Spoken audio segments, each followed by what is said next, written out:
early and taking my gift back. I'm 45 male and I have a niece who is 22 and I just got married last weekend. The family's blowing up with drama right now because of what I and my wife did. I must preface this by saying my family can be pushovers. They really hate conflict and will definitely let themselves be run over by someone else in order to not cause a fight. I am not this way.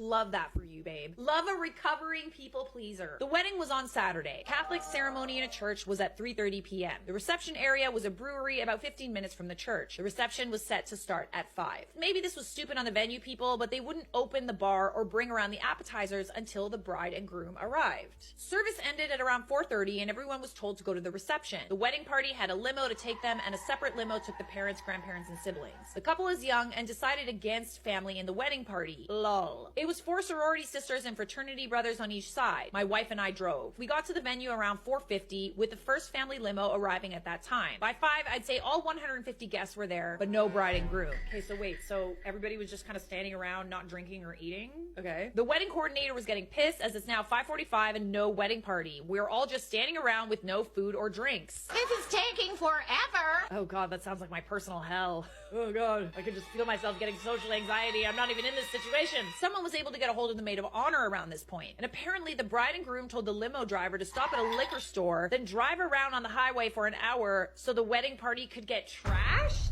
Oh, hell no. Oh, this is a frat party wedding. What, getting trashed with your friends and family isn't good enough? You gotta get trashed in the limo? Yes. At around 6, the maid of honor said that they should be arriving in the next 20 minutes. My wife and I looked at each other and we said, we're out. We thought it was horribly disrespectful for them to do that to all their guests. I agree with you. They're all there for you. We're not all there to make small talk with Uncle Gerald. We're there for the bride and groom. I told my brother, father of the bride, that we were leaving and taking the gift with us. He tried to plead by saying they're just kids, let them have fun, but I was having none of it. This is the thing with wedding gifts, all right? You bring a wedding gift because weddings are expensive. The bride and groom and the families, they generally have to pay for like alcohol for everybody, for food for everybody. So your gift is kind of like a way of like paying them back, so to speak. It's like your ticket price to the wedding. Society sucks. But to me, it sounds like you weren't getting any food, you weren't getting any alcohol, and they were totally disrespecting all of your presents by not showing up when they were supposed to. A few days later, I got an apology text from niece followed by an ask for the gift again. I said I felt very disrespected and I didn't want to give a gift anymore. She snapped and called me an a-hole. Okay, I personally don't think you're an a-hole. You know, I actually heard of this really interesting wedding tradition. I don't know like what culture this is. I've heard that these people are Italian, but what they do is they bring a big $5,000 wedding gift, okay? And based on how good the wedding is, they take money out or they leave it. So if you have a wedding, you're not getting the $5,000. If you have a great wedding, you are getting the $5,000. That's the way it should be, honestly. The hell am I paying for? What the hell am I giving you money for, man? Not the a-hole. While I would have probably left the gift, I don't blame you for taking it. What they did was incredibly selfish and disrespectful. I think the fact that she immediately took back her apology and cursed you out when you didn't give her the gifts speaks volumes about her character. Yeah, for me, it was the like, sorry, I'm so sorry, but can I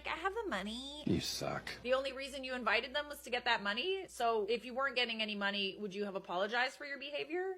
That wasn't an apology. I'm assuming the gift was a check. It was. And precisely, she was apologizing until she got around to asking for the gift. There you go. Sometimes I honestly feel like people just invite certain people to weddings because they want money.